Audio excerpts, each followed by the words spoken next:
Pag-upong ang bungad kaagad ng presidente kay Martin is, Martin, kayo ni Saldi, ilan bang bahay sa Forbes ang gusto nyong bilhin? Ilan bang eroplano ang kailangan ninyo? Ilan bang Ferrari ang gusto nyo? Ganong karaming pera ba ang gusto nyo? Ganong karaming caviar ba ang kaya nyong kainin? Yun ang bungad. Yun yung opening statement. Noong November 24, tsaka pa lang niya sinabi na sobra na kayo. Lahat ng pera kinukuha niyo. Kasi nga sa harap ko sinabi mismo na sabi niya, Martin, wala akong natatanggap dyan. Yan yung sinabi. Alam mong wala akong natatanggap dyan. Kunwari, naniniwala tayo kay Kong Toby dito at alam pala talaga ni BBM ang nakawan. Pero bakit?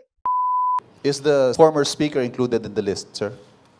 I don't think so because the only evidence that has been made against him is in the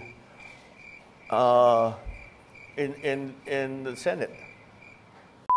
Bakit niya sinasabing walang ebidensya?